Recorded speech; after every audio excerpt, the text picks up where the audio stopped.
I'm Jim Turk, and this is the first in the fall series of Center for Free Expression panel discussions, and I'd like to welcome you to it. I'd like to begin by acknowledging that the land in which I'm speaking to you today is the traditional territory of many nations: the Mississaugas of the Credit, the Anishinaabe, the Chippewa, the Haudenosaunee, and the Wendat peoples, and is now home to many diverse First Nations, Inuit, and Métis. I'd also like to acknowledge that Toronto is covered by Treaty 13 with the Mississaugas of the Credit, and the Williams Treaty signed by multiple Mississaugas and Chippewa bands. I'd like to thank as well the co-sponsors of today's panel, the Canadian Association of Journalists, the Canadian Journalism Foundation, and the Journalism Research Center at Toronto Metropolitan University. We're grateful for your co-sponsorship and support. Freedom of expression underpins democracy, which is founded upon the legitimacy of public discourse, in which all have the right and the ability to participate. And that allows, that addresses what's legitimate and what's illegitimate in a society. A public discourse which is necessarily without a guarantor and without any end. That discourse depends in turn on the public's right to know, to be informed, which is why a vibrant and free press is so essential to democracy. While previous CFE panels have examined the financial and other challenges faced by the media in our society today, this panel is going to focus on journalists themselves, on a very serious but insufficiently addressed issue: the trauma faced by journalists. There's been recognition that trauma may be an issue or is an issue for war correspondents and certain select journalists, but it's a reality for many more, especially those who continually cover such tough topics as COVID or organized crime, murders, hate crimes, family abuse. But also journalists, most commonly women, Indigenous journalists, racialized journalists, frequently suffer vicious social media attacks in our increasingly polarized world. But reporters and their employers are often ill-equipped to handle the consequences of these behaviors and their effects on them. What are the costs of ignoring this problem, and what can be done about it? We have a very interesting panel today who's going to address those questions, and I'd like to introduce them to you. Our first panelist is Kim Bolan. Kim is an award-winning investigative reporter who covers gangs and organized crime for the Vancouver Sun, where she has worked for 38 years. Kim has reported on some of the biggest criminal cases in Canadian history, from the Air India terrorist bombing to the serial killer Robert Pickton, to the Surrey 6 gangland slaying. She has received many honors and awards for her work, such as the International Media Women's Foundation's Courage in Journalism Award, PEN Canada Paul Kidd Courage Prize, National Press Club of Canada's Press Freedom Award, 2 National Newspaper Awards, 2 Canadian Association of Journalism Awards, and 7 Webster Awards. Since December in 1997, Kim has received regular threats related to the coverage of terrorism and organized crime cases, and once learned details of a plot to kill her while covering a gang murder case. Welcome to our panel today, Kim. Hi, thanks very much for having me. Our second panelist is Karyn Pugliese. Karyn is currently executive editor of Canada's National Observer and occasionally a guest panelist on CBC's The Rosie Barton Show. Formerly, Karyn worked as managing editor of CBC's investigative unit, overseeing the team at Fifth Estate and Marketplace. Kim is known best for her work probably as a Parliamentary Hill reporter and as executive director of news and content affairs at APTN, where she ran the news department for 7 years. Kim joined the Toronto Metropolitan University, where we are today, joined the faculty there in the spring of 2020 while completing a Nieman Fellowship at Harvard. From 2018 to 2020, Karyn was president of the Canadian Association of Journalists and still sits on the National Board of Directors. She's also on the board of the Canadian Journalists for Free Expression. Karyn is a citizen of the Pikwakanagan. Why I always trip over. It's a mouthful. I'm sorry. No, I normally say it well, and I'm screwing it up. I apologize. Pikwakanagan First Nation in Ontario, and is a mixed Algonquin and Italian descent. When she is not engaged in acts of journalism, you'll find her paddling her canoe, sharing photos, and eating fry bread. Welcome, Karyn. Thank you. Our third panelist is Dave Seglins. Dave is an investigative journalist and well-being champion with CBC News, and he's based in Toronto. He is a leading educator and advocate within the news industry. He's the co-author of a national study of more than 1,200 Canadian journalists titled Taking Care, a report on mental health, well-being, and trauma among Canadian media workers that was published this past May. He is a fellow of the Dart Center for Journalism and Trauma at Columbia University and holds certificates in global mental health from the Harvard Medical School and in mental health first aid from the Mental Health Commission of Canada. Welcome, Dave. Thank you. Pleased to be here. And the moderator for this distinguished panel is an impressive journalist himself, Julian Sher. Julian was senior producer at CBC's Fifth Estate, an investigative journalist for the Toronto Star and the Globe and Mail, and the author of 6 widely acclaimed books. He's filmed, written, and produced major documentaries across the globe and covered scandals, wars, and corporate intrigue. He's a winner and 3-time nominee of the Gemini, Canada's equivalent of the Emmys for TV. He's a recipient of the Governor General's Award for Meritorious Public Service for uncovering miscarriages of justice. He's trained journalists around the world, including Bangladesh, Syrian journalists in Turkey, journalists in Kosovo, and in a number of countries in Africa.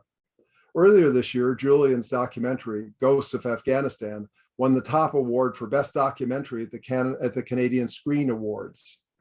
Welcome, Julian. I'd like to briefly describe the format for today's event. Julian is going to lead a conversation amongst the panelists, and that will go on for 45, 50 minutes roughly. And then they'll turn to you, the audience, to allow you to join into the conversation. If you would like to ask a question, if a question comes to mind at any point during the conversation, if you look down at the bottom of your screen, you'll see a Q&A button. Just click on that whenever a question comes to mind, and then you can write your question there. And when we come to the audience part of the conversation, Julian will turn to Ange Holmes, the coordinator of the center, who will be collecting the questions that come in, and we'll just read them in the sequence in which they've arrived, unless they duplicate an earlier question. And so we'll do that, and the last part will be this interchange with you. So please feel free to ask questions, and I look forward to this conversation. Thank you, Jim, and thank you all in the audience for taking time out on a busy back to school week, back to work week. We all have a lot of things on our mind, and I'm glad that you devoted some time to be with us.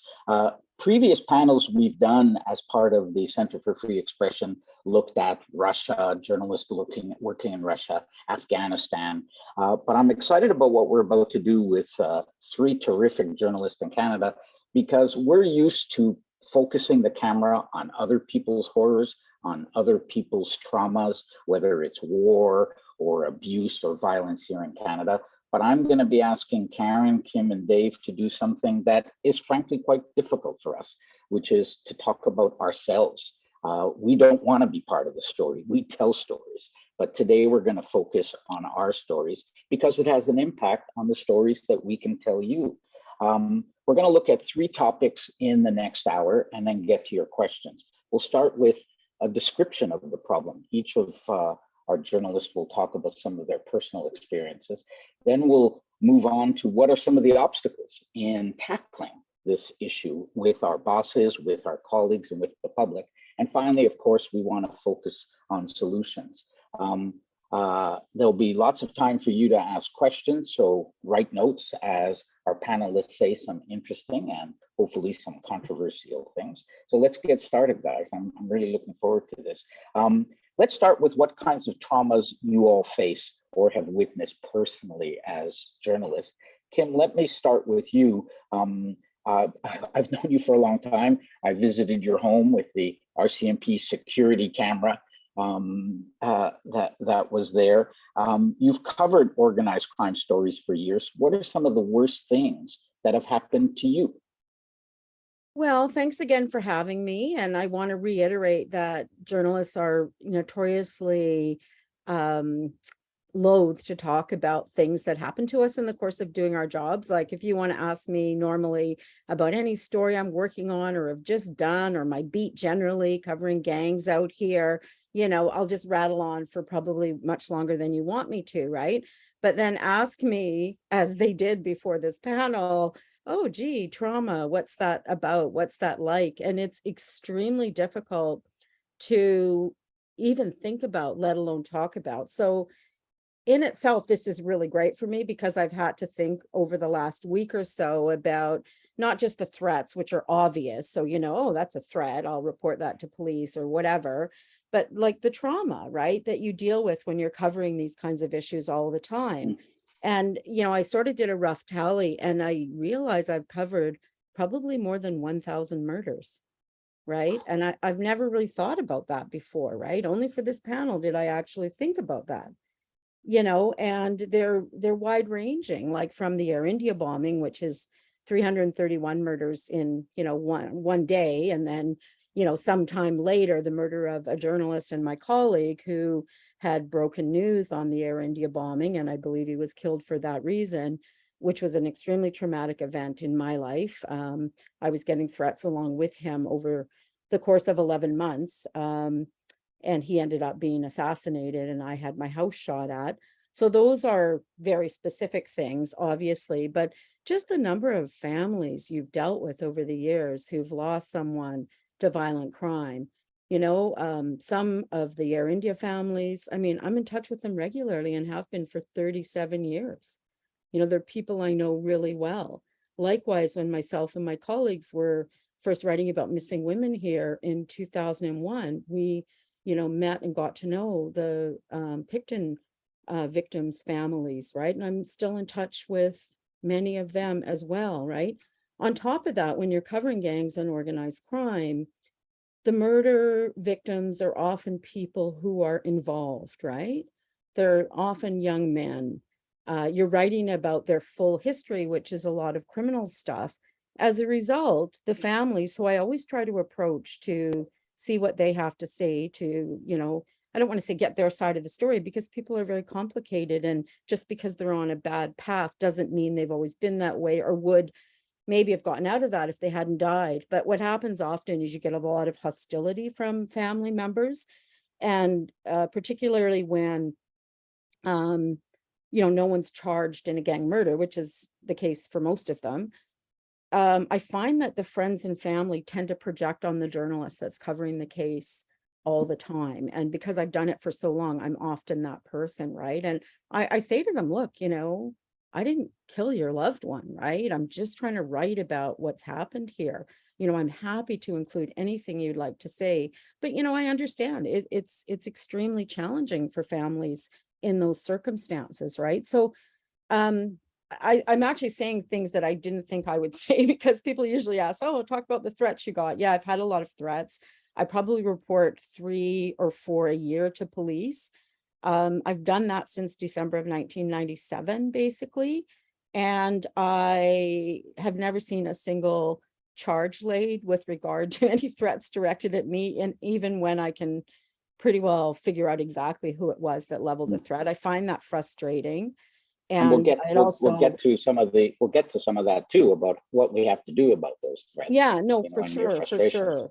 Right. And I had a blog running for years, kind of on gangs and organized crime. So even before this kind of, torrential outpouring of hostility towards journalists on social media, I kind of had a preview of that in my own weird little gang world. And it was very hard. And I tended to answer every single person who said something negative, anonymously to me on social media, and did that for 12, 13 years in my spare time. Right. So, I totally relate to what so many other journalists are now going through now with the hostility. And when I see particularly young women of color being berated, attacked, trashed on a daily basis, it pains me. And it also makes me feel like I wish I had done more earlier on to anticipate this problem and to help resolve this problem. We'll get to this particular ugliness about social media in a moment, but the way you just ended is a good segue, Kim, to Karyn. Karyn, what particular dangers and trauma do Indigenous reporters and particularly Indigenous women face in the stories that you and your colleagues have been covering? Yeah, so I think I put it in sort of three categories. So one box is like definitely there can be physical intimidation or danger. So we've all been out on shoots where we faced aggression. You know, communities, most of the communities are well run, but sometimes the ones that are not well run are where the stories are. And they can be run like little fiefdoms. So I've had, when I was at APTN, I had a reporter who was run off the road by the chief's son, who then came over to ask for the tapes, and he was carrying a hunting rifle when he did it. Very intimidating. There was another reporter that went into a community where people were complaining about the governance, and people came out of the chief's council and were banging and shaking on the car. And you know, she couldn't even back up and get away because she felt like she was going to hit them, and she felt like they could turn the car over. You know, there's also like the land actions that we go out on, and you know, you never know if they're going to get violent. And for people who, like, I've been out on them, and I've been, you know, back in the days when they used tear gas, I was tear gassed. These days it's more pepper spray or batons. But I was tear gassed by mistake. I'm very light skinned. For some of my colleagues who are darker skinned, they feel like maybe they could get mistaken by the, you know, by the police for a protester, or, you know, maybe the police will just turn on them, because sometimes police lose their tempers as well and don't want media there. And we've seen arrests happen of journalists in recent years. So there's that physical danger. But then there's also like the psychological element of being there and watching these things happen. And very often when you're an Indigenous reporter, you're not just one and done. You're not just into these communities. You spend a lot of time with people. And there's, you know, like you feel their pain, and you feel very often like that urge. You want to have that moment where, you know, you reveal the truth and something changes. But I've seen reporters go through, you know, working with families who's lost a child into child welfare, and that child was not taken for a reasonable reason. They were taken because, you know, it was a birth alert or something. And they never get the kid back. And so they feel that psychological attachment, that psychological pain. And often, you know, Indigenous reporters, a lot of the things that fall out from residential school, kids getting seized by child welfare, missing and murdered women, these things are happening in their families as well. So it's not uncommon to be sending somebody out to cover a missing, murdered Indigenous woman who's in fact suffered that pain in their own family. So all of that kind of adds up. Wow. All right, and we'll get to how you as a manager have tried to deal with that a little bit later. Dave, what led you personally to embark on what became really the first ever comprehensive study of how trauma is affecting journalists in Canada? You want the long or the short version? Look, I'll tell you a tiny bit about my story. I speak about it often because it's instructive to where I've wound up working as a well-being champion. A little over a decade ago, I was working in daily news, and I was covering tough stuff. I was covering child molesters on trial for preying on boys of a private school. I was covering sexual violence against female police officers. I covered the trial and the sentencing of Colonel Russell Williams, a sadomasochistic serial killer. And that was a grueling 4 days of coverage, which exposed the people in that courtroom to graphic material that, you know, is just the worst of the worst that you can imagine. After that trial, or after that sentencing, the day after, I returned home to my partner and my 2 young kids, and I totally collapsed. And I didn't know what was happening. And I had this sense of dread. I couldn't get out of bed. I thought I was dying, honestly. And I didn't understand what was going on with me, and I was terrified. And my workplace said, oh, get to EAP, Employment Assistance Plan, get some counseling. And I kind of tried that, and that wasn't terribly helpful. But I had a family doctor who said, here, get to a trauma specialist. And I was like, trauma? What's that? I'm not traumatized. And I got some therapy. And I found out that, hey, this is kind of normal. When we are exposed to really stressful, really horrific events, even if they're not happening to us, but if we're consuming these details, it can really disrupt our bodies and our minds. So that was a decade ago. Flash forward, to more recent years, and as I've become more senior as a journalist, I've kept all of this learning in mind, because I didn't feel that my employer dealt with it very well. Nobody to this day has really asked me very much about what happened to you, what could we learn from it. And I've witnessed time and again colleagues in journalism covering these tough stories and getting burnt out and hurt, and some of them just quit the business, and we don't talk about it. So during the pandemic, I had the opportunity to begin working teaching, and somebody asked me, what do we need? And I thought, what our industry really needs? We need better learning around our well-being and mental health, because we are under so much stress. We've got all of this mounting harassment. We're doing it under the COVID situation, but the kind of stuff that we cover is really difficult. Anyway, that was the long answer, by the way, Julian. That's my personal story, but what it propelled me to do early on in this work, and this we just published in May, Taking Care, a report on mental health, well-being, and trauma among Canadian media workers. We did a survey of 1,200 journalists, and not just journalists, but camera people, producers, copy editors, managers, video editors. And we found some perhaps not surprising things, but for the first time, we now have data on some really important things. People in this industry are exposed to difficult stories about sexual violence, loss, grief, murder, climate change, and natural disaster at really high rates, right? That is our bread and butter. We cover tragedy and disaster. And in studying this, what I've learned is that we've come a long way in understanding trauma.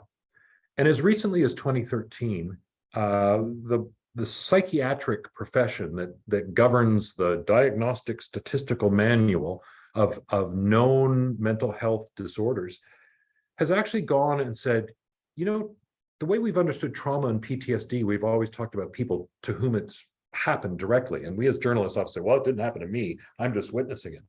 Well, they've now actually defined vicarious trauma and secondary trauma to say that professions like journalists, but like police officers as well, like lawyers, like paramedics, who are routinely exposed to the aversive, ugly details of the human experience and tragedy, we are deeply affected, and we can suffer the symptoms and the harms of exposure to trauma.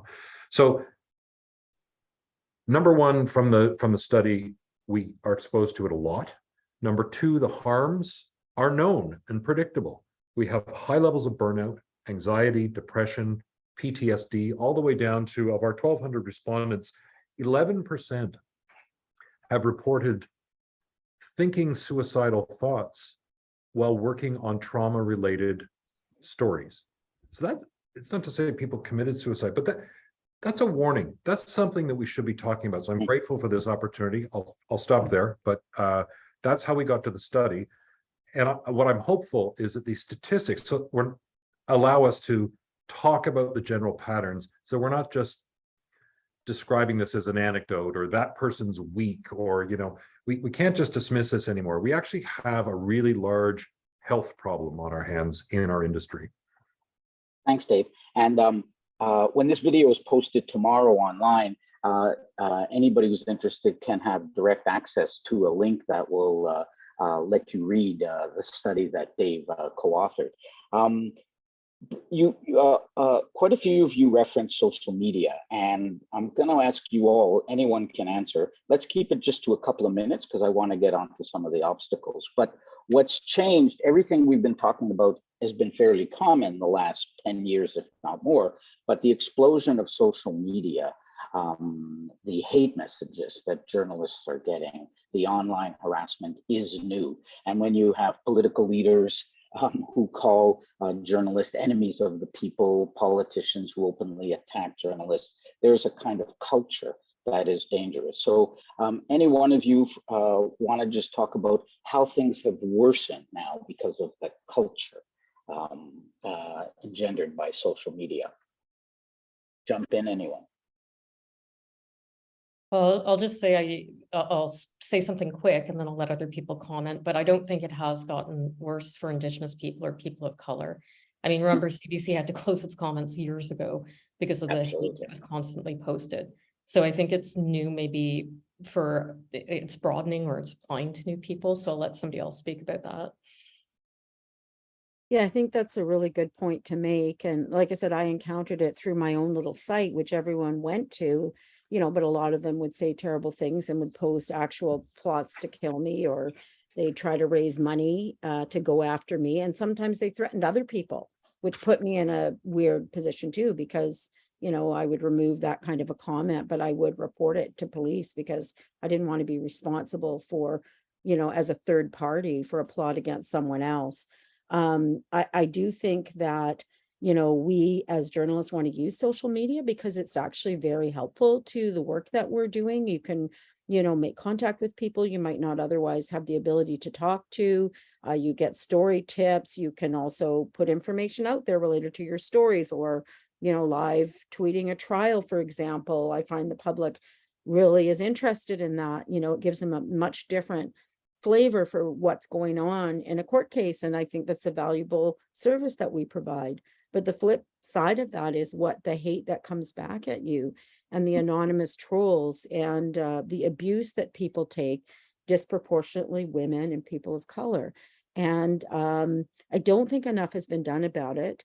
It's great to see studies being done on the mental health of journalists. But I mean, as an instructor at Langara College here in Vancouver, as one of my part-time gigs, a lot of young students, particularly young women journalism students, they're leaving the profession after a couple of years because, they don't want to be, the brave person who puts up with all this crap, right? Because why should they? I admire them for that stance. But what I'd really like to do is see us taking steps, to deal with it and to stop it.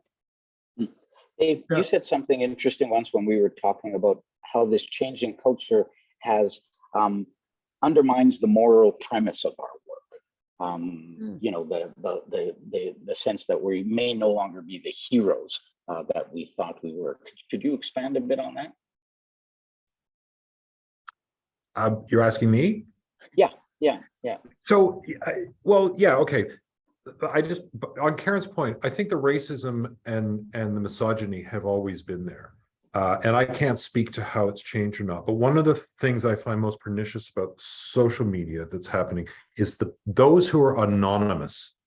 I think there is an escalation and a use and a concerted effort by this world of trolls that have emerged with anonymous hate that is amplifying things. But yeah, I have a colleague who I was doing a little peer support with a week or so ago, younger, casual employee of color, who was just burning out because the rate of crap that he was getting in response to the stories he was doing, and actually he just left CBC, and he's gone to work in communications somewhere. To the moral piece, I think part of this hurts, right? We are at a time where being in the media is no longer for everybody. There's a segment of the population that has lost faith and trust in the media, and we have to take that seriously and try to regain their trust for sure. But in fact, we become villains to some people. And for those of us who entered the profession or who are thinking about entering the profession because we believe in truth and we want to hold power to account and we want to, afflict the powerful as they were and defend the powerless. When the things that drive us, suddenly the audience, the potential audience, is saying, you guys are liars, you suck, you're scum, all of this. Even if we can say, oh, that's not rational, that undermines the sort of whole moral mission. And there's this concept called moral injury, that when we're doing things and suddenly we're facing we're facing criticism that so goes against the grain of what we're trying to do, and we're just misunderstood, and we're facing abuse for it, that has a real impact on our motivation and our joie de vivre. And Lord knows we're not getting rich in this profession. Like that's the thing that drives us. And if suddenly the public's turning on us, that's a real psychological conundrum. So given everything that you've also powerfully explained, what are some of the obstacles then in trying to get our fellow journalists and our managers and the public to address this problem? Karyn, let me start with you, because you've been both a frontline reporter, but also a newsroom manager. So from the point of view of management, what are some of the challenges that you faced, and how have you tried to address the issue of trauma in the newsrooms that you had to lead? Yeah, I mean, I think, initially, like we had programs, like Dave mentions, there's EAP. You're always told, give them a card to tell them to call EAP. And actually, in at APTN, they actually got elders added to the insurance. So that was like an extra step of something that would be comforting to people. But, I think I realized sort of halfway through that people who are in crisis are often in the worst position to identify that they're actually in crisis at that moment. And there was a point where I was asked to write a report on Indigenous women and what it's like to be an Indigenous female journalist. And that was for UNESCO, and we can put up the link. And I was interviewing some of my own staff, and these are people who liked me. I didn't interview the ones that didn't like me. So I'm waiting for them to say, oh, Karyn, you're just the best. You were the wokest boss. You cared so much. And it just wasn't what they said. I was shocked to hear, like the many ways that I'd failed them. And I thought I was doing well. And, when somebody's telling you that, you really want to say, well, now, wait a second. I was there. I remember talking to you. You didn't tell me. You didn't, and you want to kind of argue with them, but you really have to shut up and put on your big girl pants and listen. And it didn't matter what I did. It wasn't the right thing.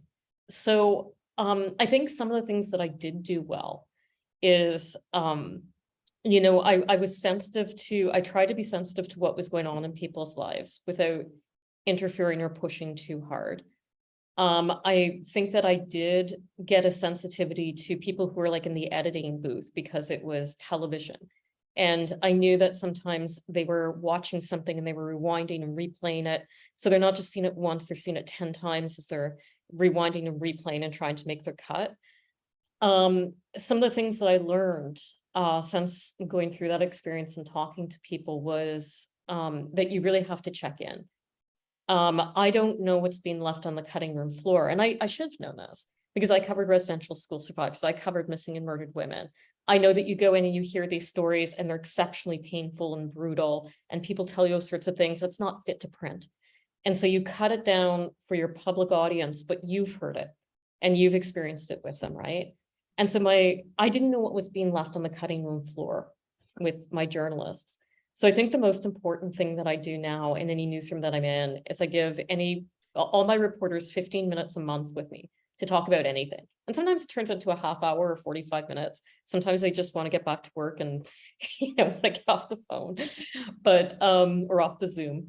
But I try to give everybody that time because you just don't know what's going to come up, and it gives you a chance to find out what's going on. Kim, as a frontline reporter and actually quite a famous frontline reporter, what are some of the challenges an individual journalist faces and what are some of the reluctances in bringing these concerns to your bosses? Well, I think when I first started getting threats, specific threats and not just abuse, I just assumed that, editors, senior editors would know what to do, the police would know what to do. As time has progressed, I feel like I've become the expert on what's a threat, what really constitutes a threat, where versus someone who's just blowing off steam, for example. And when I have the ability, I do try to actually engage people that I feel have threatened me. Not, I don't meet them for coffee, don't get me wrong, right? But I, hey, come on over to the house, right?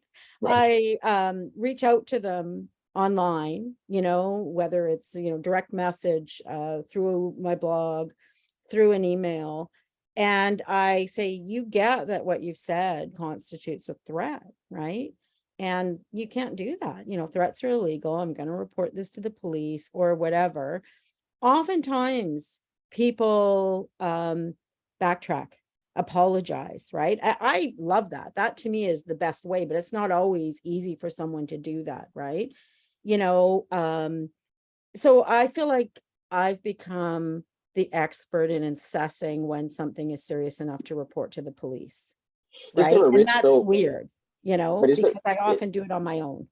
right. Is there a risk though, for journalists? If it's like soldiers in the front line, right? You don't want to go talk to your commander because you might be taken out of the field and you want to stay there for the fight. So in your case and in other cases, is there a fear that if you raise a concern, they might take you off your beat? Yeah, I think we were talking about this the other day. That is more related to anticipating a threat, because when you cover gangs and organized crime, you know everyone, you know the players, you know what they likely are responsible for, even if it's something you can't report on because they haven't been charged, right? So you might write, have kind of a relatively minor story involving a member of the Hells Angels or another criminal organization, and you anticipate how angry and frustrated that person's going to be before you actually do the story. So that's where I wouldn't mind having some guidance from editors, and I do talk to them. But yeah, the flip side of it is, well, we don't want to put you out there on a story that's going to bring about risk. Maybe don't do that story when I think the story is important, right? So you're constantly playing that game. And then sometimes I think I overreact to anticipated threats based on past experience. And then I'm like, oh, gee, nothing happened. Then you go through this almost cocky phase after you've done a story that is really frustrated someone in organized crime. You're like, oh, great, gotcha, until the next time it comes up and you feel that fear and anxiety again. So it's really kind of this, pattern that is probably not emotionally healthy. Dave, my new friend Dave, who I met at the CAJ, and I'm now like constantly assessing, ooh, that's a pretty twisted attitude I have about that.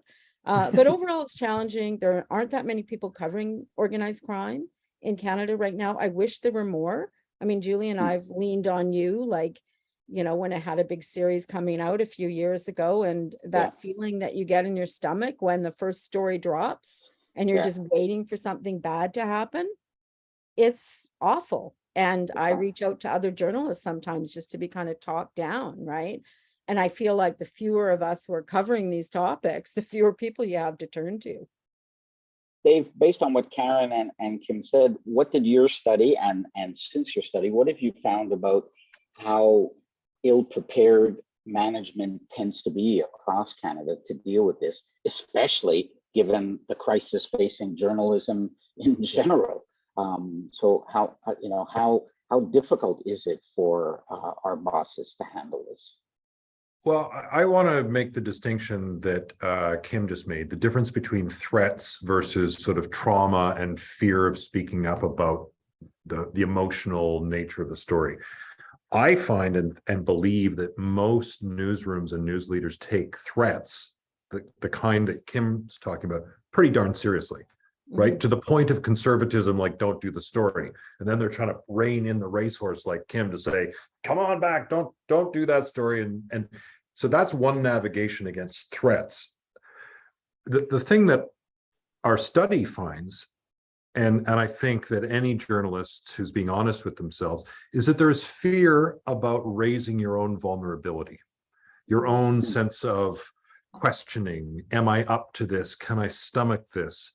or actually maybe I can't stomach, and maybe I find this story really too close to home or really disturbing, or maybe I've got too much going on that I can't handle this story. What do you do as the journalist? We don't have healthy protocols in our newsrooms exactly on how to put your hand up.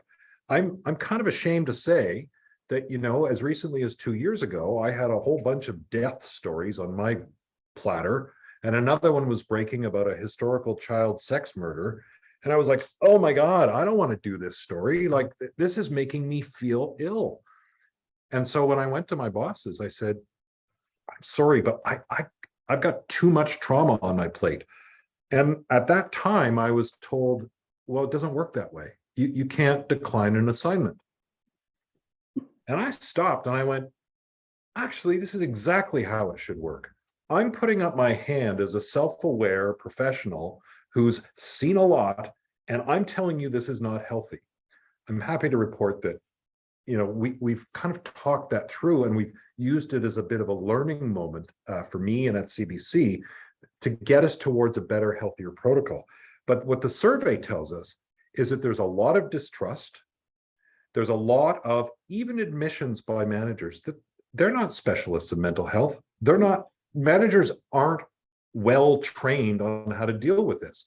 We learn it through our people skills because most managers care about their people. It's not that they don't care, it's just whether we have the expertise to understand, identify, talk about mental health when it comes to our people. And so as a consequence, journalists, they wear an armor. We don't want to be seen as weak. We pretend it doesn't exist. We go off to the bar and we drink our faces off. And you know what? Some of the behaviors that we see that are typical of newsrooms, like people are really stressed out and people are angry and people are negative and all that, a lot of that comes not because we're all assholes. It's actually because we're under intense amounts of stress. And this is what happens to people under stress. So the obstacle, I think, the biggest obstacle is kind of understanding, education, knowledge, understanding what mental health is, what trauma does to us, and finding ways that we can bring a little bit more learning to what we do so that we can be more empathetic, we can be more, you know, and we can build it into how we do our journalism so that we're not as stressed out. Or if you've got a story where you're dealing with threats, where you're dealing with a lot of harassment, or you're dealing with high trauma load kind of issues, maybe that needs a little extra space. Maybe that needs the extra level of check-in that Karyn's talking about and knows how to do, right? We need to calibrate the way we treat stories. I've come to this conclusion. Generally in our business, a lot of the managers are promoted journalists, right? They never signed up to be experts in people management or mental health. We're really good at managing stories, not so good at managing the mental health of people. And that's our challenge. So based on these problems that you all outlined, journalists are really good at reporting bad stuff and exposing bad stuff. We're not very good, partly because it's not our job necessarily to point towards solutions. But let's use the remaining 15 minutes or so to talk about some possible solutions, and let's unpack it at different levels. I think everybody's agreed that education forums like this and are important. But aside from that, let's try to figure out what can we ask, what can we propose for management, but also what can we propose for individual journalists, and how do we have to change our own attitudes? So Karyn, from a management point of view, what do you see as some changes you might be trying to do in your own newsroom, and what advice would you give to any newsroom managers who are watching? Yeah, well, I think, you know, first of all, put on your big boy or big girl pants for sure. You know, and be able to take in that criticism, because we tell our journalists to speak truth to power, but we're the power in the newsroom, right? You know, Dave made a great point. Nobody teaches you how to do this. And I'm often, like, for the past couple of positions I've had, I'm the most senior person. Like the person above me is often not a journalist. So they just don't even know sometimes what it's like to be out in the field. So I think along with checking in with people, when I know I'm sending somebody out on a tough assignment, like we were always great at, oh, you're going out to cover a land action, well, you should have a gas mask with you. You know, you should have the lawyer's number written in your arm. But now it's like when I send people out, I'm like, well, how are you prepared emotionally for this story? Do you have a plan if you get upset during the story of who you'd call, how you'd stop, you know, who you're going to check in with you, and you go home at the end of the day? What have you prepared for yourself? And, you know, sometimes actually with like Gen Z, and I don't mean to pick on Gen Z, but they really push back on me when I say that, because they're like, well, there should be a system in place that takes care of me. And there should be, but there isn't. So you have to kind of figure out still some of these things until we get there, until it is there. You kind of do have to figure out some of these things by yourself. So for some people, they might already have a counselor. Maybe you set up that counseling appointment. Maybe it's dinner with friends. Maybe if you're religious, it's a spiritual leader or a priest that you have on call that you check in with. But you make sure that if something gets triggered along the way, that you have created a soft place for you to fall and a plan to self-care. It's really interesting, you know, because as you point out, like we're so good if we're going to a dangerous war zone or a dangerous event, right? We do all the equipment check if we're working in TV and the lawyer's name, but we don't think of those mental preparations. I remember when I went to cover the war in Afghanistan, we had a huge amount of security precautions and plans and drop dead moments and beepers and all kinds of things. And I don't think once we ever talked about, you know, you're going into the middle of a war. What are you going to do about your mental state?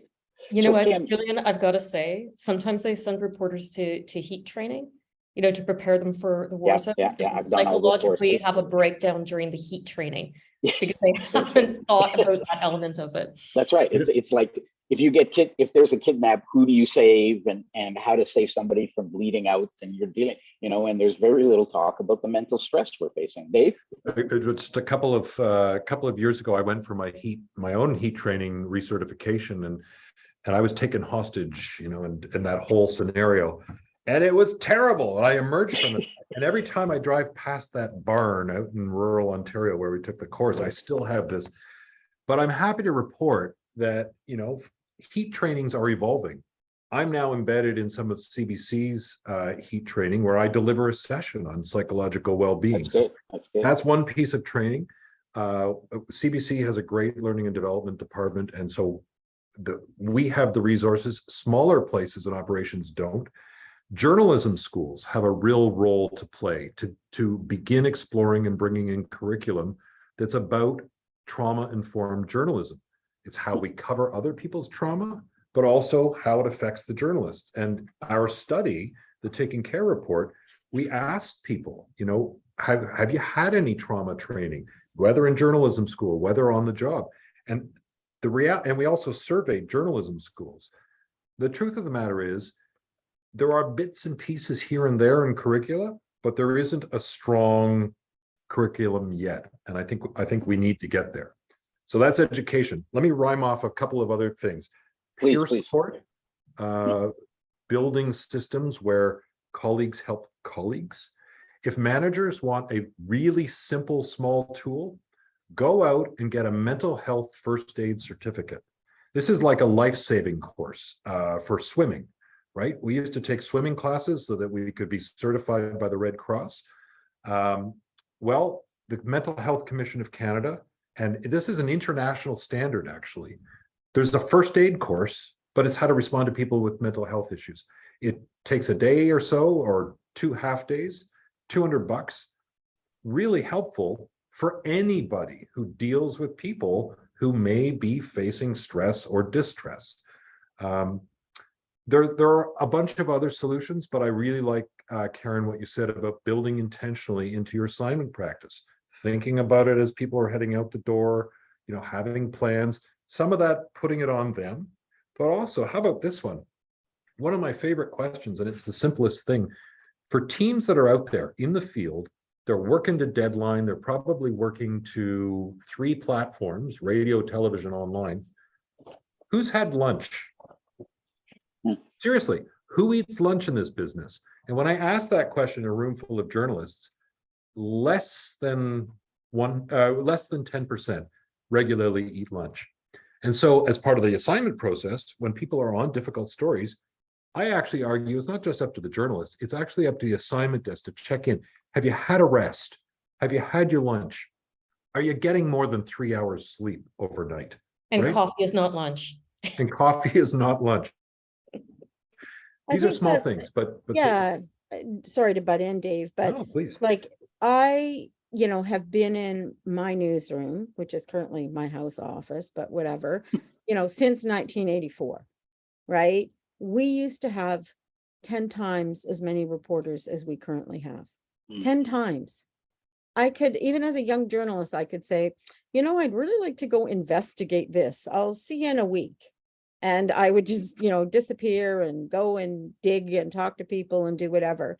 Now they know where you are all the time. You have to file almost every day, even if you're also doing something bigger. So, I appreciate what you're saying, but I do unfortunately feel like, 90% of the industry, my fake ballpark number, is dealing with such low staffing levels that honestly, you don't have time to take lunch, whether you're working on a hard story or an easy story.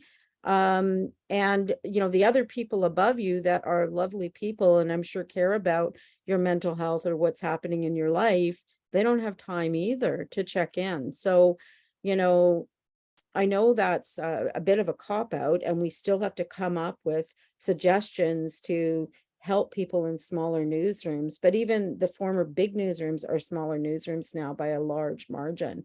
And I think that's another reason why people are leaving the industry, because the pressures are just too great. And you know what, there's a great question that I get asked sometimes, like, what's changed really? I mean, this has always been a tough business. News has always been attracted to the dark side. And I think about that and I go, okay, that's an interesting point. But you know what? Some things have changed. The pace at which we work, technology has sped things up. Stories break on Twitter now. That's new.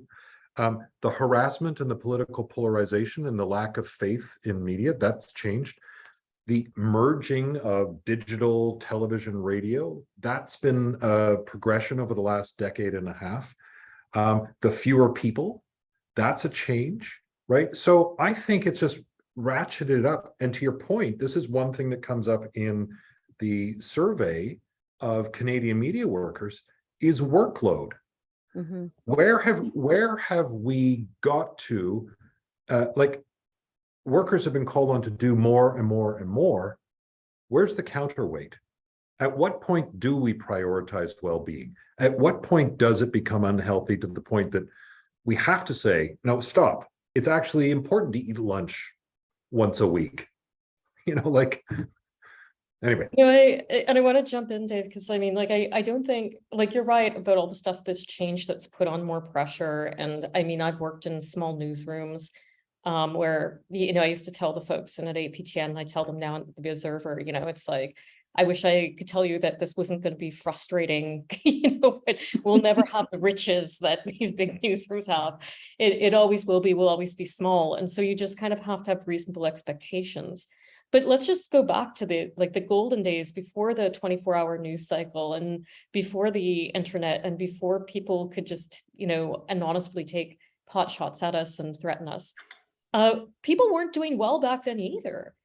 People were having nervous breakdowns. People, that stereotype of your reporter that goes home and starts drinking at 6 o'clock and, passes out at 2 a.m. That came from a real trying to cope with all these pressures. So it's never been a healthy profession, but, in some ways the pressures have gotten worse, but geez, at least we're talking about it, Mm-hmm. Yeah, and I think we have a new thing. language and a new understanding of what trauma is. Yeah. And the challenge, in the industry is that younger, newer journalists are actually, the expectations changing. It's like, what do you mean you want me to go work in this kind of environment without support? So that's a real challenge because news organizations are facing a retention challenge and a challenge attracting the people that they want, the new blood, the young people, the diversification. And people are saying, forget it. It doesn't look healthy to me, and it's certainly not paying me well enough.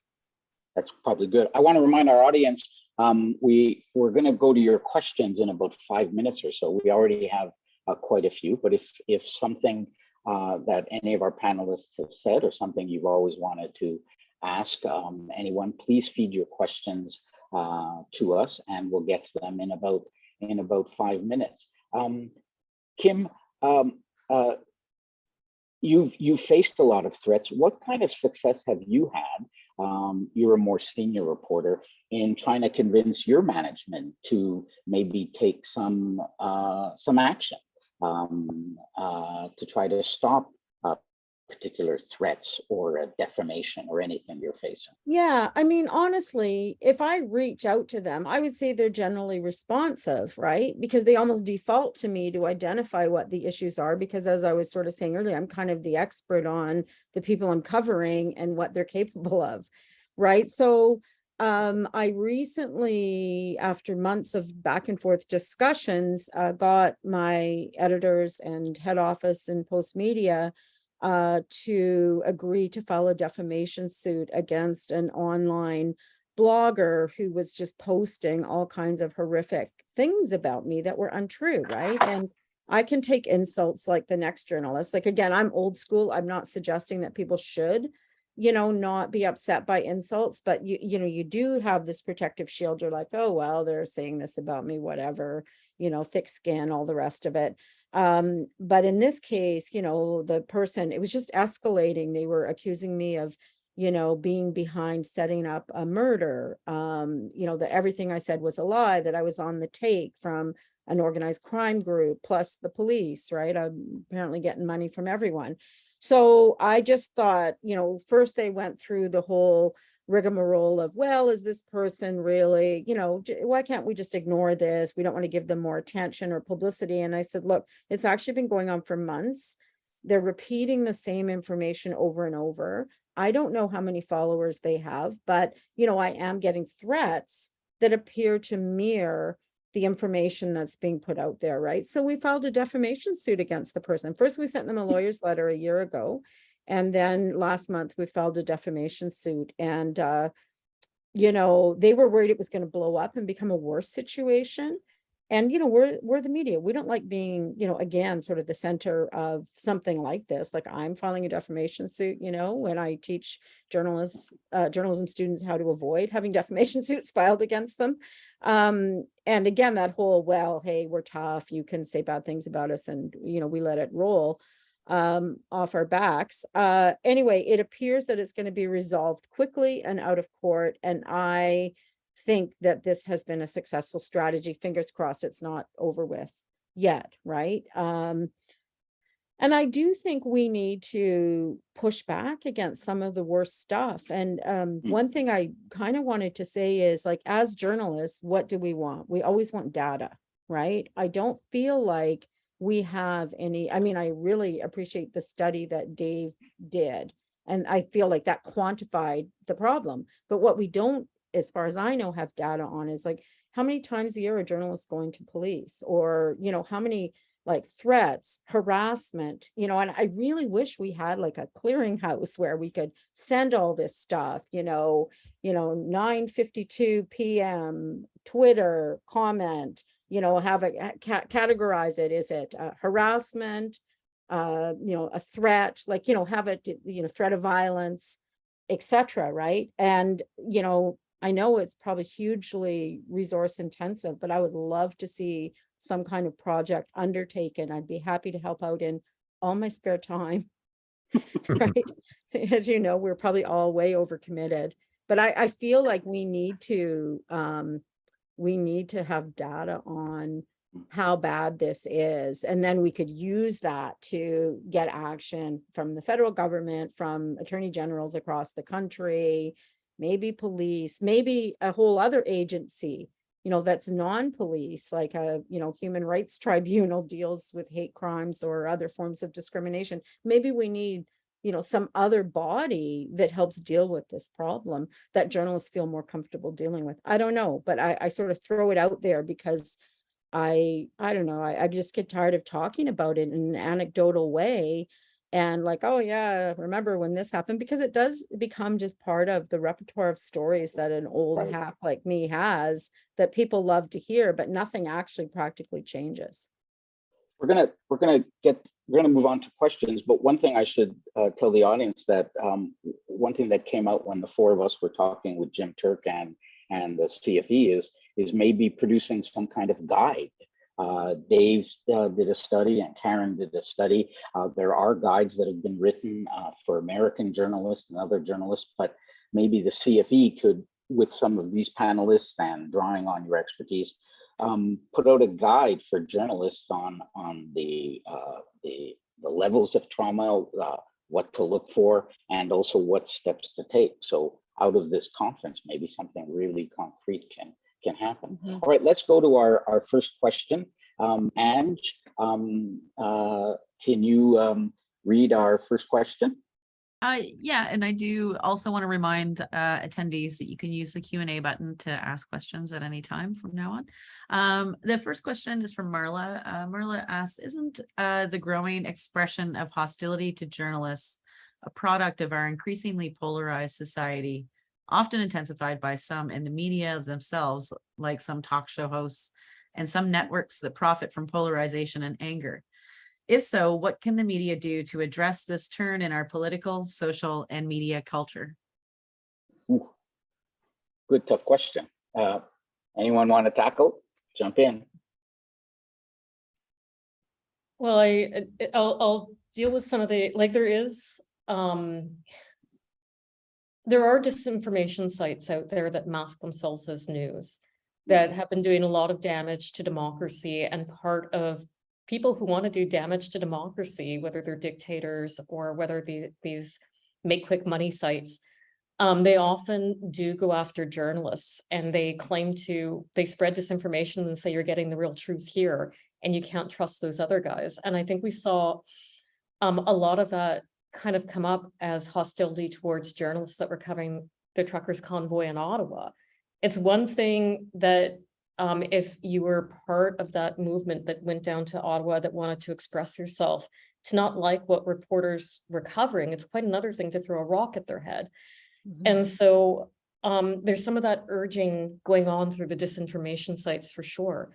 And we've seen it. There's a rise also of populist governments that are again attacking journalists. So it's just one of those institutions. It's part of that movement to sort of create a feeling of mistrust in institutions that's not warranted. And I think that some of these attacks, yes, are coming out of that movement.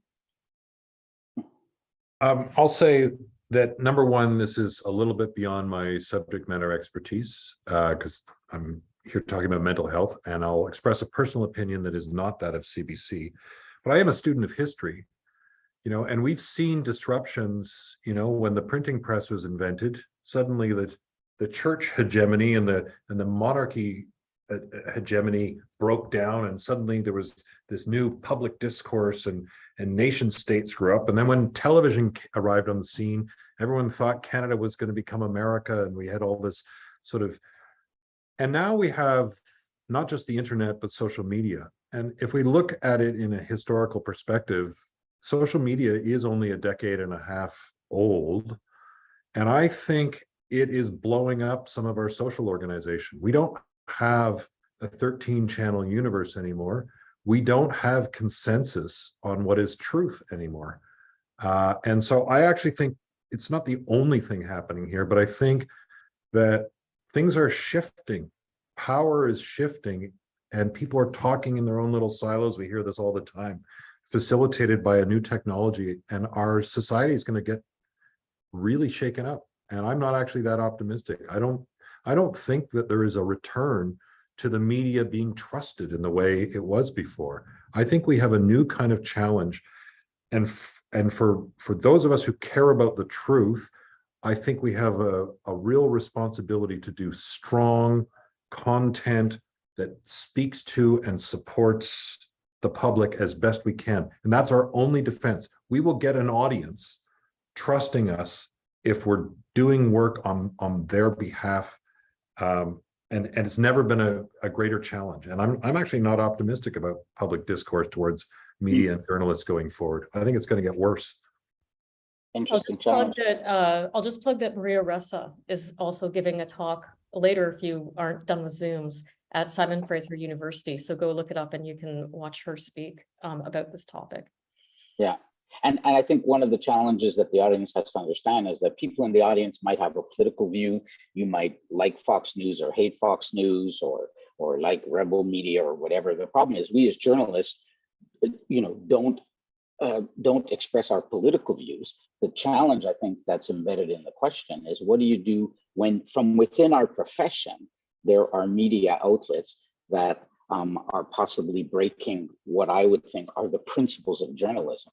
And that's where it gets complicated, because I don't care what somebody's political views are. I do care what their views are about media freedoms and journalists, regardless of whether it comes from the left and the right. And to Dave's point, I think we're reaching, especially down south, but even here, we're reaching a tipping point where some of those, the idea of debating views and letting journalists dig wherever we want to dig is becoming dangerous. And next question. Yeah, the next question is from Jessica. And Jessica, this is as directed towards Kim. It could be for all of you though. Asks, do you think it is the responsibility of the platforms to crack down on abusive behavior on social media? Yes, I do. And, I feel like, I'm pessimistic about the future of journalism for a variety of reasons, as Dave just laid out, but I do think some progress has been made when it comes to, the campaign against disinformation on the mainstream social media platforms, if you will. But I also think that it would be helpful, again, if we had more data available on the number of threats that are coming in via these platforms against journalists and what the nature of those threats or the hostility, the hate is, so that we could then use it. Just getting back to that defamation case I mentioned that we ended up filing before, Post Media kind of agreed with, let's go ahead and file the statement of claim. They went to the host of the blog site, right? Which was, I don't know which one it was, but a fairly common one. It might've been Blogspot or something like that. And like the lawyer sent legal letters to get them to take this information down, defamation, copyright violation, because ironically, so many of the sites that attack us steal our photos, steal our information, and then call us all kinds of names, but whatever. And we got no response whatsoever. So that is a real problem. Like, yes, the big ones will tend to respond, will, take people off Twitter or, deactivate accounts. But then there are other platforms that pop up, right? So it is a bit like whack-a-mole. And I do think, like I say, having our nice report about all the terrible things that have happened to journalists over the last 6 months or year would give us something to actually take to these sites. Maybe, I know government tries to take action, and I don't know. We're journalists. We don't want to really call on government to do things on our behalf. It's very awkward, right? But I do think we have to come up with some new strategies because, it's become really outrageous. It's driving people out of the profession. And at worst, it's also putting the most vulnerable people amongst us at risk. Dave, internationally, do you have any sense what other countries are doing, or what other media organizations are pushing for when it comes to social media? I'm not a particular subject matter expert, but I know that we know the example of Australia has gone after social media companies, Twitter, Facebook, in different ways. I would say generally my opinion is yes, I think social media platforms need to answer, whether that's to laws or to the consuming public that uses them, if they're going to be platforms for disinformation. But I'm cognizant that this conversation is being hosted by the Center for Free Expression. Do we want to be policing free expression, even though it's being used by liars and cheats and disinformation artists? It's a real conundrum. I don't know what the answer is. I really don't know what the answer is. It says something. Karyn referenced the fact that CBC long ago had to stop comments because of the vicious attacks, particularly towards Indigenous reporters. Karyn, does National Observer, do you have open comments or have you had to stop them? We moderate them. We have open comments on the site and we have open comments on Facebook, but I think it's maybe a little easier to keep up with. We're specialty niche paper. We don't have the big fire hose, but we're having these conversations inside the newsroom anyway about what crosses the line. Right. I think, Twitter is the worst. Our columnist on Twitter deals with quite a lot of over the top kind of hate. And I get emails where it's just like name calling, like really baby stuff, not threats. So, like the columnists haven't really complained too much about it because it hasn't sort of crossed a certain line or a certain threshold for them. But it's still like kind of just nasty to put up with from day to day.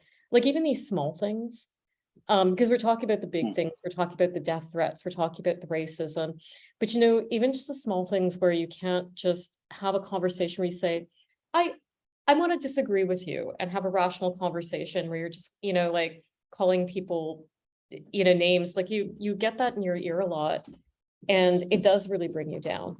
I think to the point that Dave and Kim have discussed earlier, we got into the job because we wanted to be, a fourth estate. We wanted to hold government accountable. We feel like we have a role, an important role in democracy.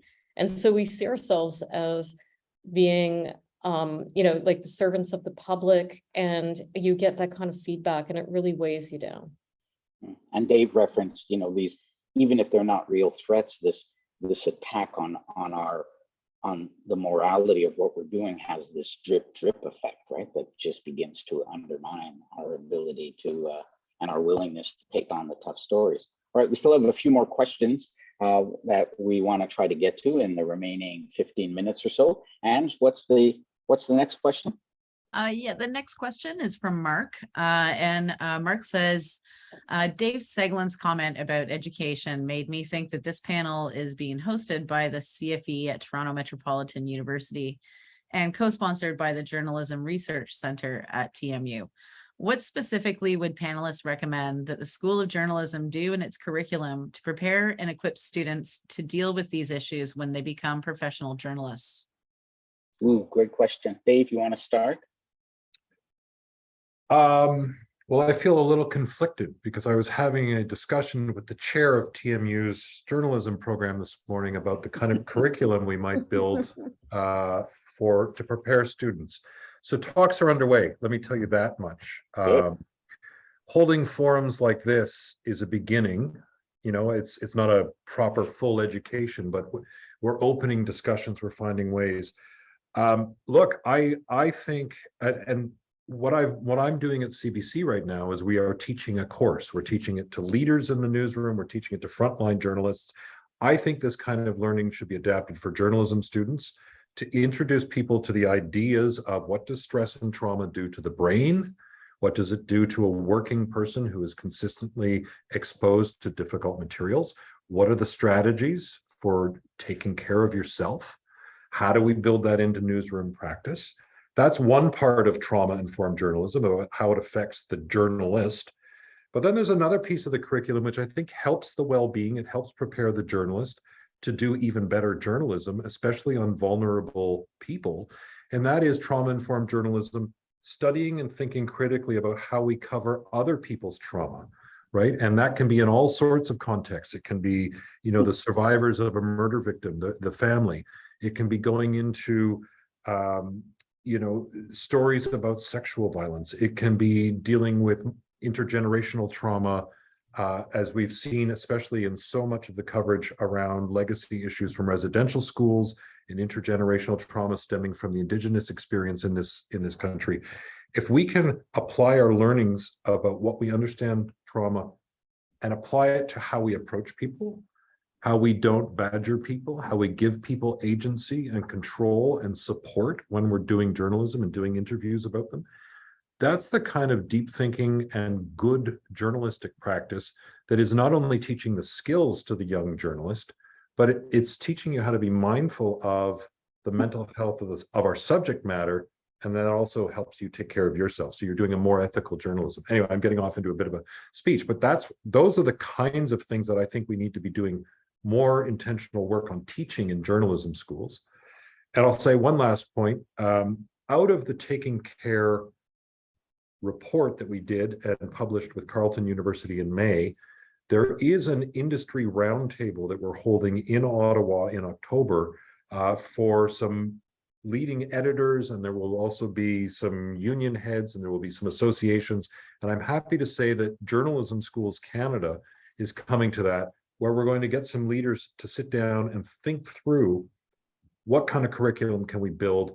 Maybe we pull our resources together so that we're not this is not a competition issue between news organizations.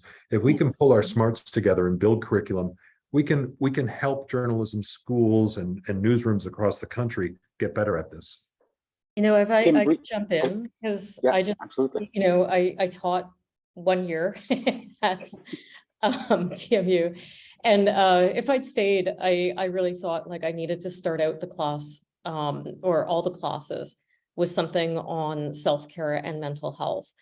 And largely what I wanted to add to what Dave has said is that a lot of you aren't going to have the career that I had, where I walk into an office and I have a boss that I can talk to. A lot of you are going to have careers in the gig economy where you're freelancing.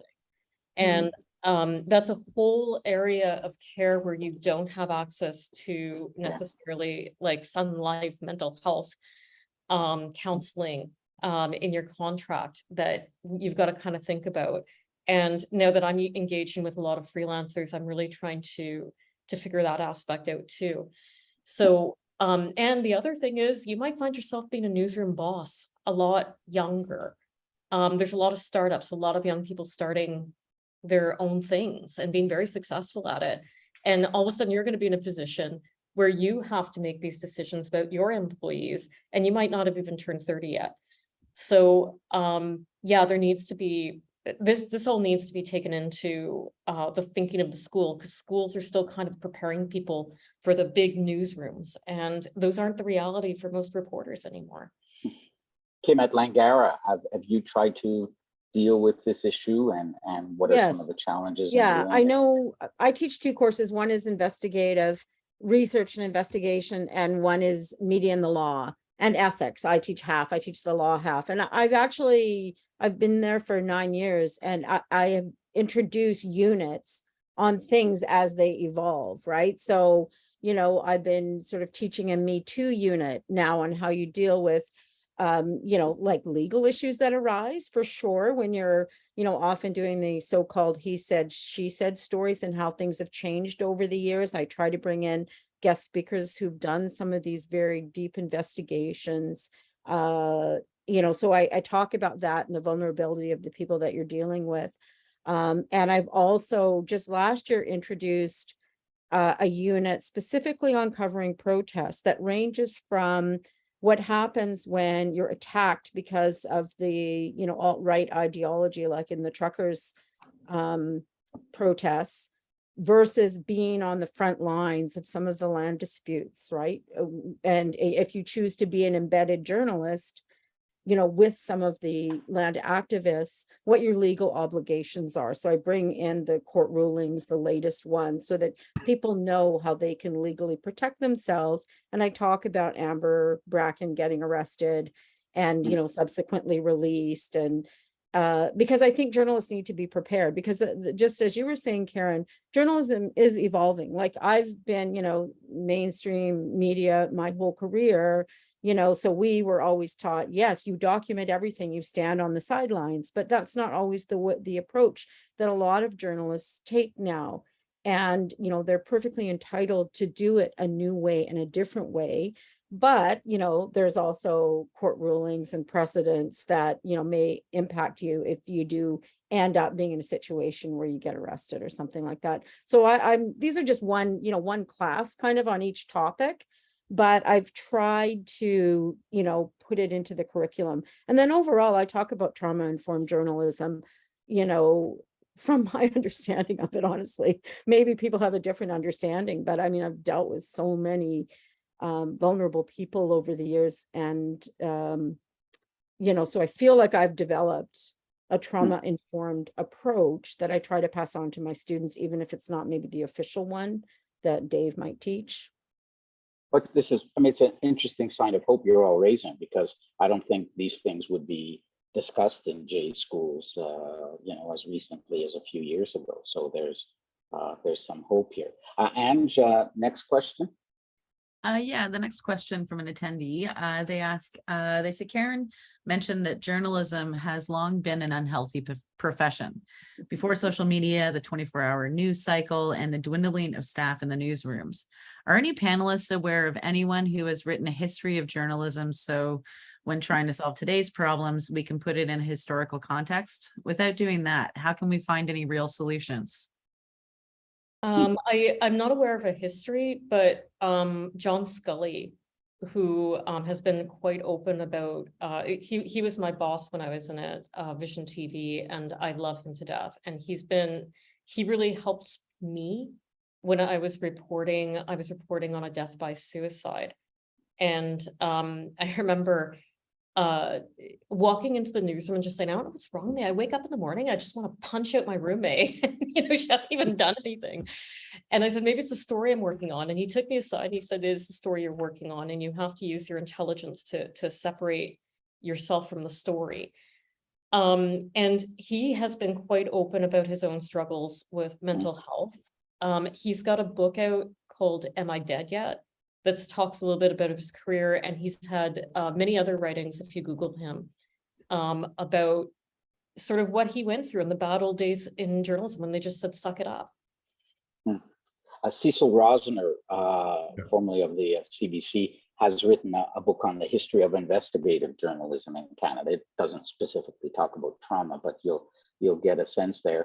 And anybody, if you read any of the good biographies of Marie Colvin, the famous war correspondent, and especially the good ones that talk about how she actually, how she struggled with trauma, and the addictions and the adrenaline rush.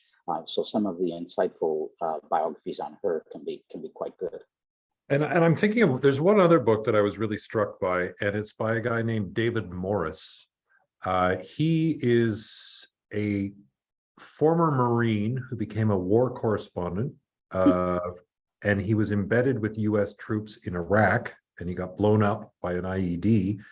He suffers PTSD, and as part of his figuring out what the heck just happened to me, he writes this book called The Evil Hours, a biography of PTSD.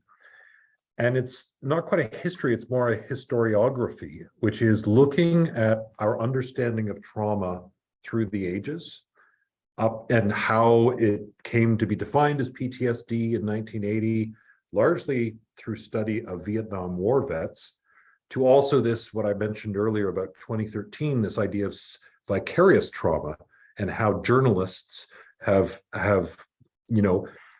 exposure to things that put them at high risk of these kinds of emotional and psychological harms. Anyway, that is not exactly a history of the news profession, but it is a history through the lens of journalism of how we've understood trauma. And I would highly recommend it for people who are interested in sort of getting up to speed, because he sort of noodles the science through history, if I may, and it's illuminating, and it's actually a wonderful story of his own recovery too. I think what I'll propose is that in addition to a link to Karyn's study and Dave's study and articles that Kim has written about this, we'll put up links or lists of these books so people can consult them. All right, Ange, we still have a few minutes for at least a couple more questions. Next. Yeah, the next question. Dave said we may never get back to the time when journalists were trusted. Was there ever such a time, other than perhaps the 1960s and 70s? Okay, fair point. Look, no, I think we've always been the subject of criticism, and fairly so, and I think that's right. I think my point was more that I don't think we're going to get back to a point where there is this sort of same common agreement on the same set of common facts. I think we're broken I think civil society is coming apart at the seams a little bit, and I'm not sure that the media are going to sew it all back together as we had in the 70s or the 60s. I think part of that comes from the fact that our profession's been demystified, if you will, to the general public. Like when I started in '84, it was like very prestigious to work for a big newspaper, and people didn't really know how we did our job. And that, I think that kind of fed into why we were admired. And now with all the technological changes, I mean, anyone with like a phone can just go and be what they think is a journalist. And and that's why we have all this, kind of alt media that's operating without what we would consider professional standards, right? But I also think what it's done is make people not respect what we do and presume that it's easy and presume that we're doing what the people they're reading or watching are doing, which is projecting our own views of the world onto our audience, which I don't think we're trying to do, right? So I think that's a problem. And I don't know, I actually thought I always come up with my little ideas, that I usually don't share, but for whatever reason, I'm doing it now. But when people started disrespecting us more intensely, we'll say, because I do agree with the person who said, yeah, they've always kind of hated on us from, time to time, is I actually thought we should put at the bottom of every news story how many hours it took to do the news story, right? And like this would somehow help us gain respect back from the general public, because we're not just taking a news release and blocking the text and putting it out to the readers. We did interviews, we looked up some data, we put so I don't know, I just sort of thought that would sort of show people that this involves more than just taking what the government or police agency said and throwing it out to you, and therefore it's nothing what we're doing, right? But then people, I don't know, maybe that wouldn't work, but I feel like we don't do a very good job of showing people how much effort we put into what we're doing, because we don't want to be self-promoting. I mean, here we are just spending 2 hours talking about ourselves, which goes against our grain as journalists, right? Karyn had pointed out that that you got to watch the danger of referring to the good old days of journalism, and it relates also to gatekeepers, because back in the day, 50s, 60s, even the 70s, gatekeepers were basically middle-aged old white men, right, who were you so read my mind as I was listening. so the Walter Cronkites, we had like 3 state, so were those the good old days? Well, not really. And what's fun about this period, but dangerous, is the explosion. We don't have a monopoly anymore, right? And we're not necessarily the gatekeepers, which means we now have to fight to gain people's trust, which I think is a fight worth engaging in. It's just tough, but you don't get it automatically just because you work for Post Media or CBC or APTN. You don't automatically get a little good seal of housekeeping. I think we have time maybe for one more question, and yeah, okay. The final question is from Roberta, and Roberta said, it seems to me that there is very little serious interest, as opposed to lip service, among journalists and their employers in dealing with the issue of the trauma and making a priority to find ways of really addressing it. Why do you think this is the case? It's kind of what we've been trying to deal with for the last 90 minutes. Let's end on that, a comment from each of you. Why is it so hard for us who will stop at nothing to dig out the truth of a story? Why is it so hard for us to deal with our own trauma and how to deal with it? Well, ignorance. Nobody tells you how to deal with it. So you go into a newsroom and then you suddenly realize that everybody's traumatized. There's reluctance to go into people's personal lives and ask them questions because you're afraid of offending them. Or and then you don't know, like you don't have the skills. Like my skills are skills of a journalist. They're not the skills of a therapist. I can barely deal with my own trauma and figure it out. I don't know how to help somebody else. And so I often wonder, oh my God, if somebody comes to me, like, I can't give them advice, I might make it worse. I might do something to drive them deeper into pain. And so I think where we've gotten better is we've had a lot of sensitivity, and both Kim and Dave talked about this, about trauma-informed journalism for other people, because we tend to be more concerned with that. None of us want to create more harm with other people. And it's just taken a while to try to figure out how to do it in a newsroom. And, you know, we haven't figured it out. Like that's the problem, is that we haven't figured it out. We're trying to figure it out. We haven't figured it out. So I don't think that it's a lack of will. I think there at one point it probably was a lack of will, but as we become smarter and learned more, it's more a trying to figure out what the right things are to do. But I will say there are those days, you know, you're in a small newsroom and somebody says, you know, like Dave said, oh, I don't want to do that story. And you're like, oh, now what do I do? We still got to get the story. Who am I going to send? And so you have to kind of deal with the reality that somebody has to take that turn to go out to do that story, right? And that you're not going to be operating in a business that you're never asking people to go out and expose themselves to the risk of trauma. You're always going to be in that business where you're asking people to do it. And there's no way out of it.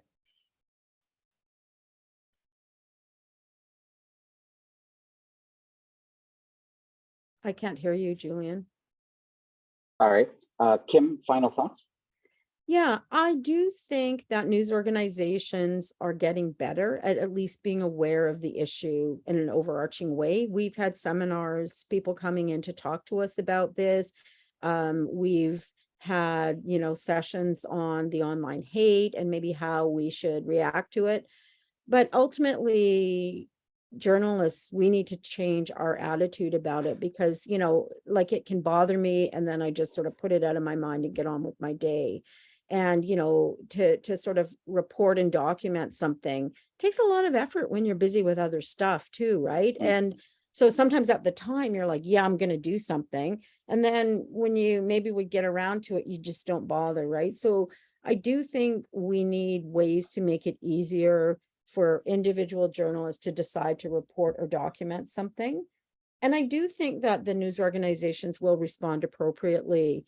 You know, they'd probably be quite shocked, right, that people are keeping things to themselves, right? But you know, again, I don't know about other major newsrooms. For us, we're still optional on whether we go into the newsroom or not, and most people aren't. So I find that you're more likely to kind of take the steps to deal with something if you're all in a joint space together, right? Because you talk to people. You know, I think about, you know, my first death threat coming into the newsroom, everyone knew about it, right? Because everyone was there and it was dramatic, right? But like when you're kind of sitting in your little hole in the wall office at home, you know, it's harder to assess things and it's harder to follow up on them. Dave? Roberta, thanks for the question. I am going to challenge it a little bit. Call me hopelessly naive and optimistic, but I don't think it's just lip service. And I think to Karyn's point, I think that people who are managers are struggling to figure out the solution. I think that there is a growing awareness that we need to tackle this. The threats, the online harassment, there's no easy solution, mental health, trauma. These are things that we need to get better educated at. And I'm seeing signs that there's interest. And for journalists who spend their lives not reporting about themselves, get them around a table. People want to talk about this. We want to feel better about our jobs. We want to feel strong and supported. So I think there's great will among the journalists. I think there is will among the managers, but I think there is concern and fear and trepidation about how do we do this. So I think it's a culture change and it's going to take time. So I don't think it's just lip service, but I think there is some hesitancy and I think we need to be patient, but we need to push. That's a good note to end it on. I hope everybody in the audience enjoyed this as much as I did. And I want to thank Karyn, Kim, and Dave for taking your tremendous storytelling skills and techniques and having the courage to focus it on yourself personally and also on our profession, because I think you all do a great service in your regular journalism, but in having the courage and honesty to speak about this, I think we're helping not only our fellow journalists, but I hope the public. On that note, back to you, Jim.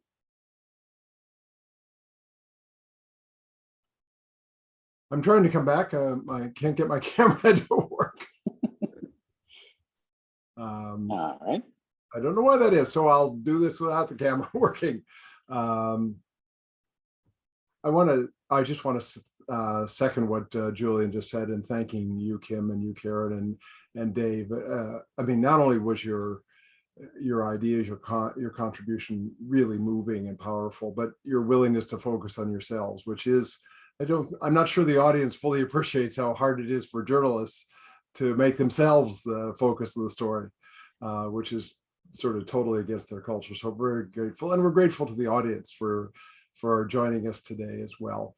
A video of this conversation will be posted on the CFE website tomorrow, as well as Julian has indicated, a list of resources, links to many of the things that the panelists mentioned, so that people who see the video or who have been participants in this session are able to follow up on these things.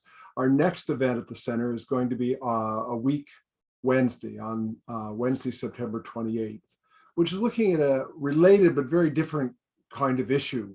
The title of it is Ethno-Religious Nationalism and Academic Freedom, the Case of India. Since the Modi government was elected in 2014 and the BJP, scholars of South Asia, whether in Canada or the United States or India, whether South Asian themselves or not, who've raised questions or criticisms or have taken perspectives that the government of India doesn't like, or the RSS or the BJP doesn't like, have been subjected to incredible attacks, trolling, doxing, threats, and violence. And the impact of that on academic freedom, what we can do about it, is what we're going to explore in that. So I think if any of you are interested, it will be Wednesday, September 28th at 4 p.m. Eastern Time.